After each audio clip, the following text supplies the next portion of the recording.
Now, if you have ever taken notes and then never referred to them again, or you took notes and then you wanted to refer to something and you couldn't remember where you had taken that note, you don't know what you did with it, I'm about to change your life. This is the note-taking system that is allowing me not only to understand and remember what I am reading and watching, but also how to apply it to my life. Geek glasses on, let's go.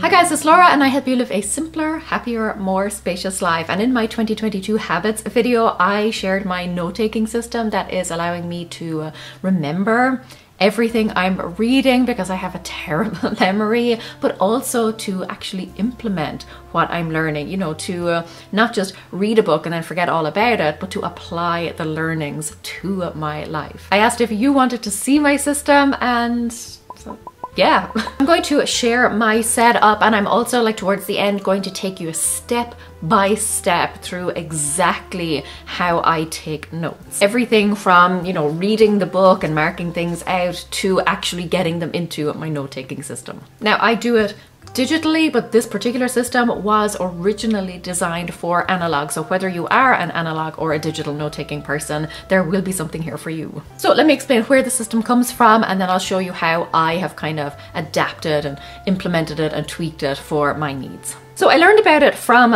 this book, How to Take Smart Notes. Michelle B actually recommended it, and honestly, if it's good enough for Michelle, it is good enough for me. If you are a notes nerd, and I assume you are because you're watching this video, this is the book for you. It is truly fascinating, like so much so I borrowed this book from the library and then loved it so much that I bought my own copy, and I do not do that often, so that will tell you how much I really enjoyed this book. I'll go ahead and link this book in the description, but the person who wrote it didn't actually come up with this system. They're simply outlining how it works. The actual creator was a German professor named Niklas Luhmann. He called it his Zettelkasten, which roughly translates as slip box. In other words, a box where you keep slips of paper. So think index cards in a card catalog. That idea. I'm just going to dive right in now and show you how I have this set up digitally, because I think it's much easier to, or certainly for me, it's much easier to understand things when I can actually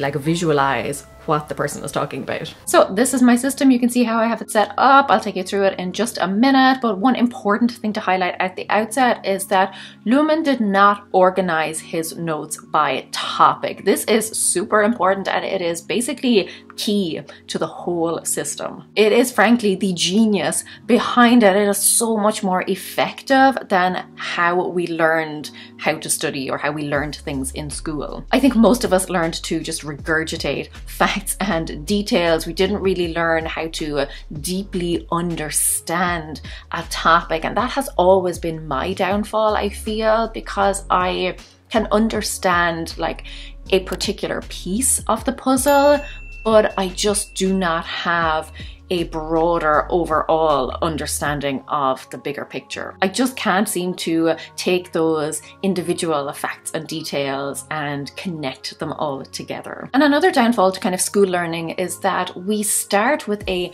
topic or a subject, and then we learn all of the facts and details about that particular thing. So let's say, for example, you are writing an essay. You've already got your topic or your subject, and then you read books that are on that particular topic and you take your notes on that. And that's a very kind of top-down approach. Here's why this is often limiting. There is such a thing as confirmation bias, which basically means that you are biased towards things that confirm what you already know or believe. We focus on the things that we already suspect are true, and then we kind of just discount everything else. I find this, I'm even currently reading a book that is about physical health because I'm trying to improve my health, and as I'm reading it, I'm kind of skimming over a lot of it. It's very dense, but my mind is picking up the things that might actually relate to my particular health issues. It's a perfectly normal and natural and wonderful thing to kind of like only pay attention to the things that are important to you, but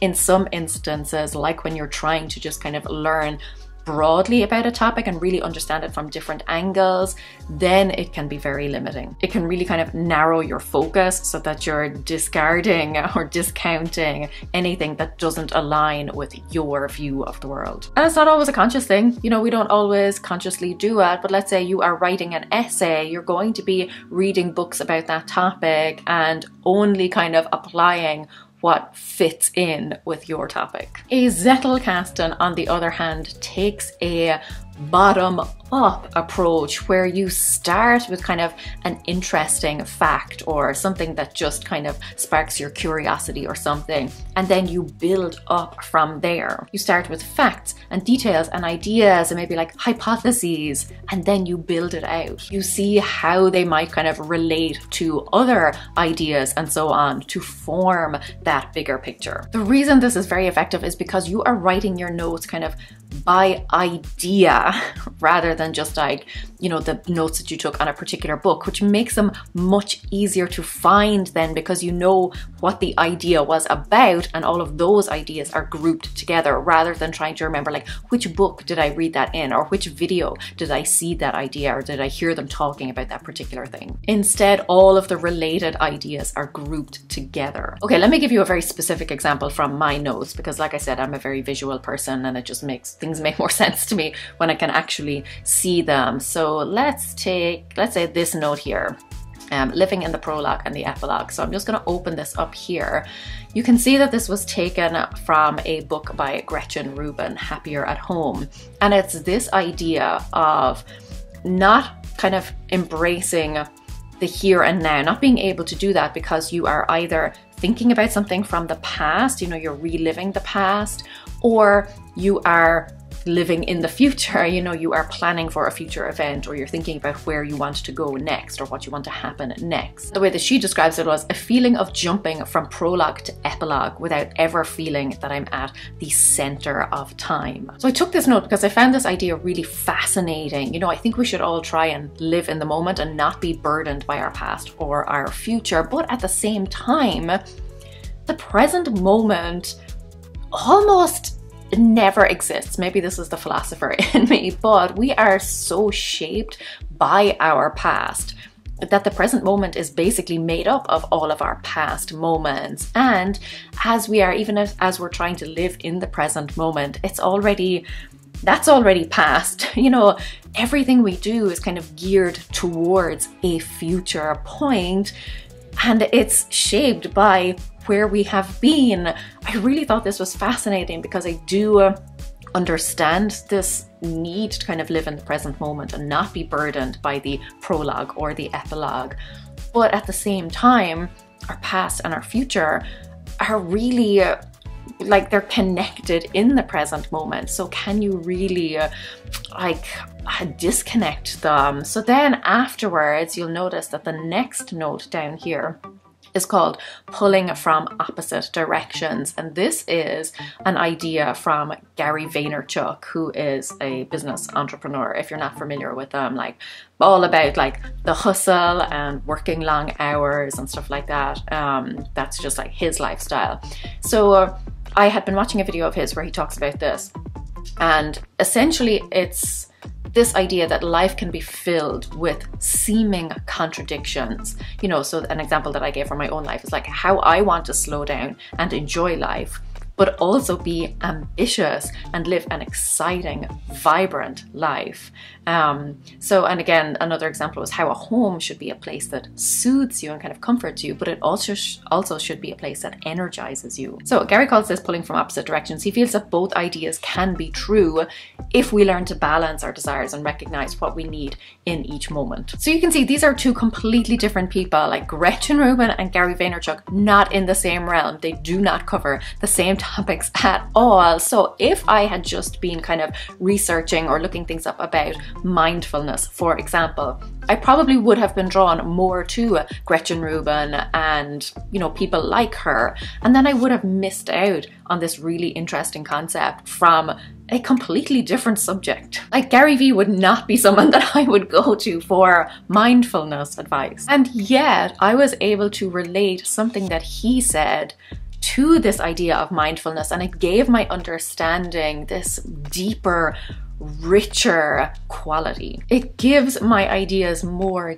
depth and more meaning. It's also just much more interesting. So I hope you're seeing now how you are relating ideas to each other rather than just kind of following one particular topic like mindfulness, for example. It gives you a much broader scope. Plus, we understand things better when we can relate them to something else. It's why metaphors are so effective. We can more easily understand something when we can tie it to something that we already know and understand. Like we have the framework there already. So yeah, in the Zettelkasten, notes are arranged by how they relate to each other. And that's regardless of where those notes have come from. So they could come from philosophy, psychology, entrepreneurship, they could come from science, religion, anywhere at all. You could even read something in a novel, you know, something completely fictional and made up, but there could be an idea in there that relates to something else that you're really interested in. Again, like maybe not a place that you would have thought to go for that information, but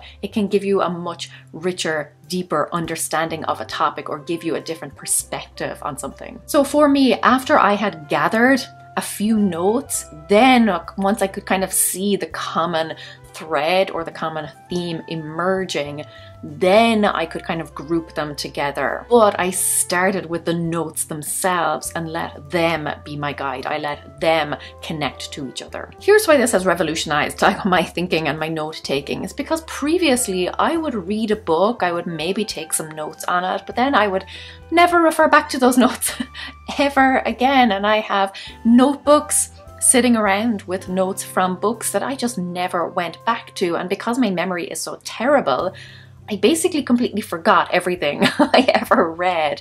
And therefore I wasn't able to apply all of the really interesting and fascinating things I was learning. Or months or even years later, I would remember an idea and know that I had read it somewhere, but have absolutely no idea where I had read it, and therefore no idea where that note was. So I couldn't go back and reference it. And then it also has that kind of top-down problem that I talked about, where you're only taking notes on one very specific narrow subject, and you might then be eliminating, not intentionally, but other perspectives or arguments or kind of outside points of view from maybe completely different areas that can inform and improve your understanding of a topic. You know, if you read a book, it contains the author's ideas and opinions, and they might be informed opinions, you know, they might be very well educated in whatever they're writing about, but it's still, you know, that one person's distillation of their knowledge. It's a very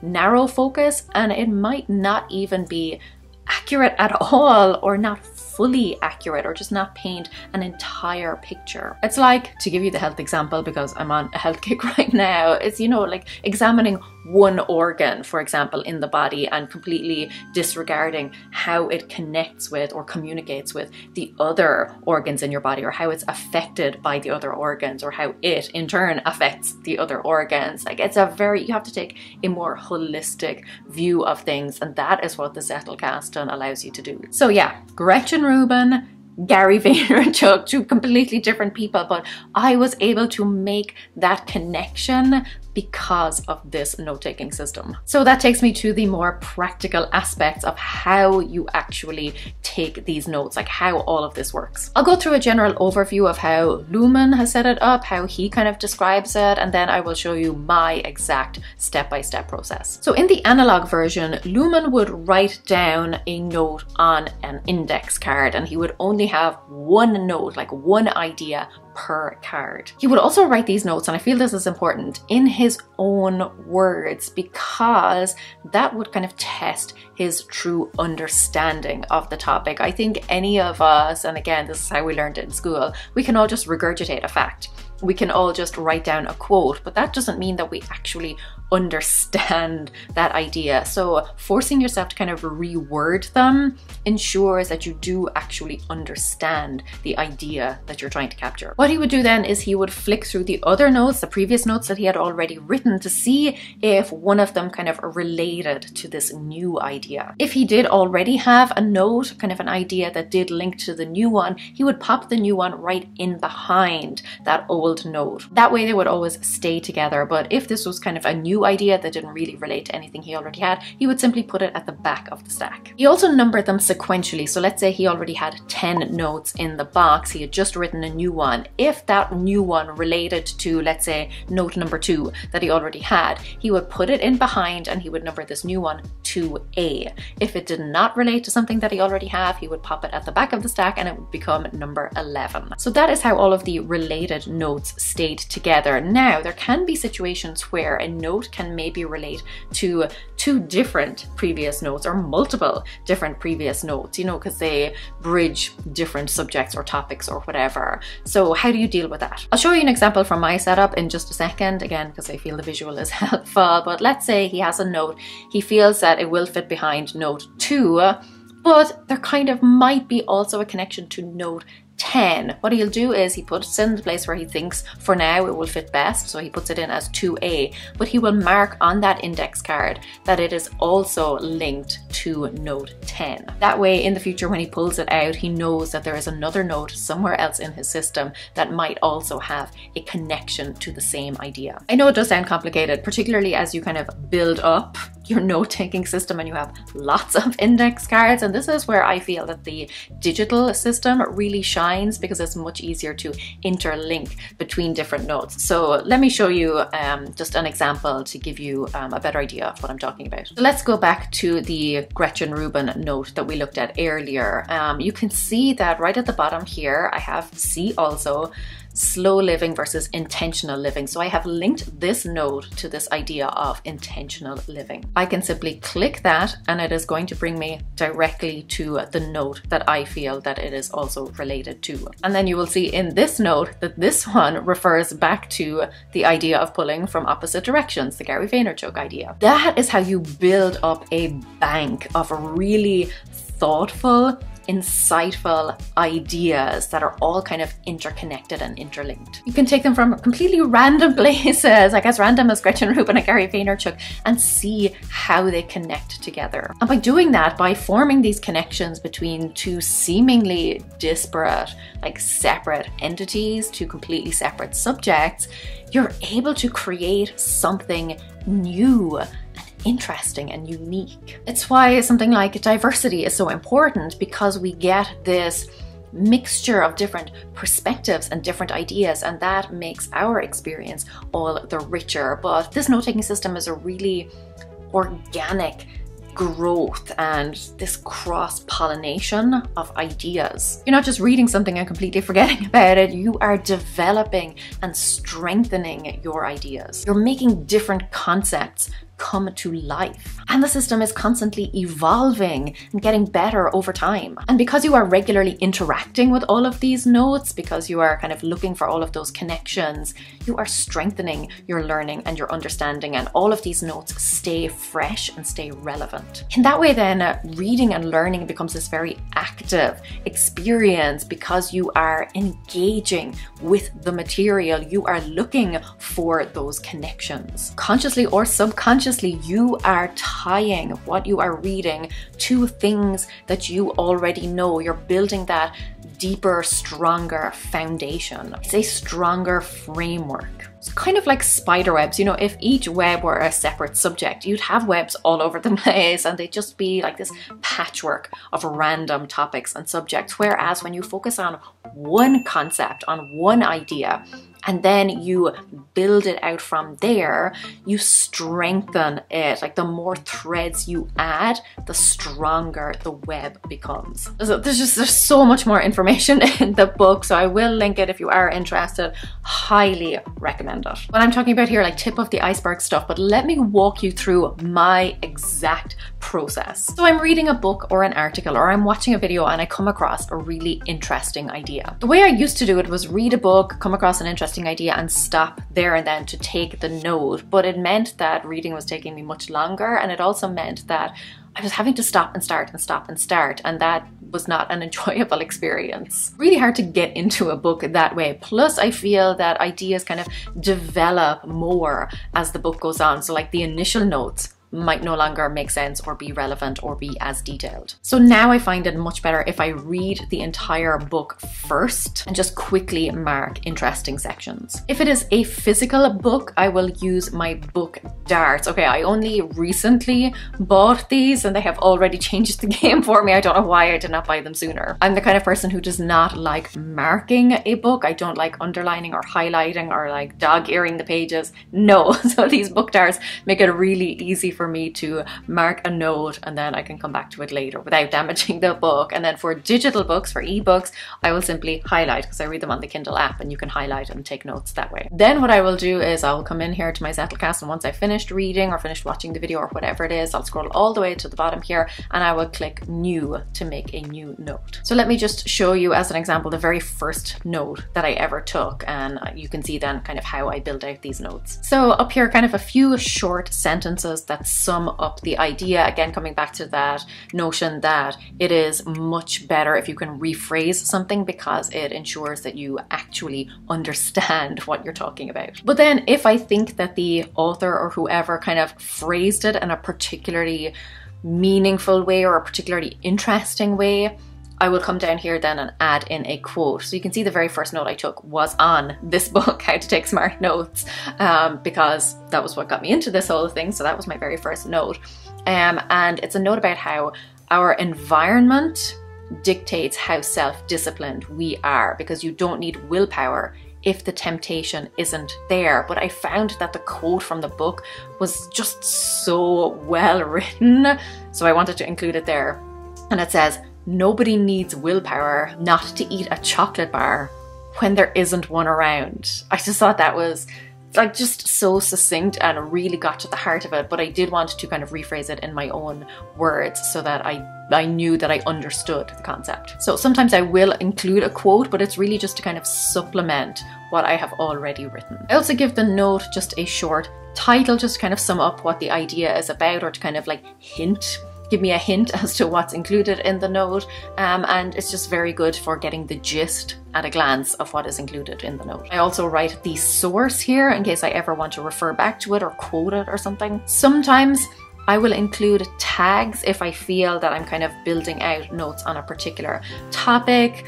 Really not sure about the whole tagging thing. Don't know if I'll keep that up, but they're there for now. It's kind of another way that I can group related ideas together. I'm going to come back to the kind of reference or how I reference in a second, but first I just want to show you how I order them. So let's move into this. You can see the second note then was just based on that first note, a question that I wanted to ask myself. So I wanted to make sure that I was capturing that question somewhere, and it's just what changes can I make to my environment to increase my chances of reaching my goals. But then this note, if I open up this, you can see that this is not from the same book. And that's not because I didn't take plenty of other notes on the book. It's simply because when I was reading a different book, I felt that this idea related to this first note that I took. So I put it in there. So let me show you like very practically how I did this. So I use Notion to take my notes, and the way that that works is you can just drag around your notes. So if I have a new note that I've popped at the bottom and then it relates to something else, I can literally just drag and drop it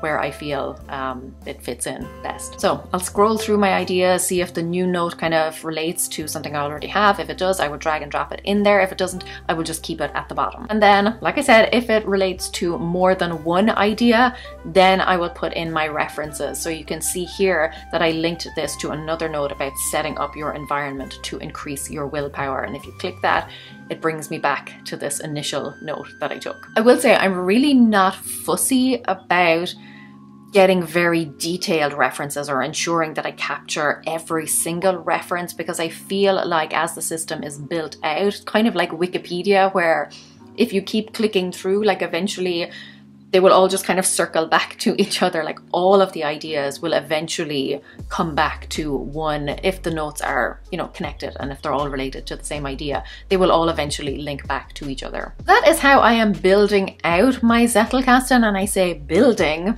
not built, because I am still kind of tweaking and changing this as I go. You can even see up here I have some little notes for myself, like how could I make this better. I've really only just started this like in the past year, so yeah, it's still going to take a lot of tweaks and changes until I have it exactly the way I want it, but for now I'm really happy with it. I might, as I said, remove these tags. I might also add an additional column in here where you can see the actual contents of the note without having to click into each one. I'm really not sure just yet. I am very much a perfectionist, but over the years I've learned to kind of embrace a little bit of mess. I've learned to embrace experiments, because I feel like while perfectionism does have its qualities, hey baby, the doggy's here, it doesn't always get the job done. In order for something to be perfect, or as close to perfect as it can get, I think first you need to kind of get to grips with it and figure out how it, you know, could best work. And the reality is that that just involves diving in, getting your hands dirty, you know, setting something up and playing around with it. I've said it before, but that whole phrase like progress over perfection does not work for me as a perfectionist. So instead I like to think of it as progress towards perfection. This system, like the ideas in it, will grow and evolve over time. But that is what it looks like for right now. I'm really happy with it. Like I said, it has completely changed the game for me. I'm remembering things. I am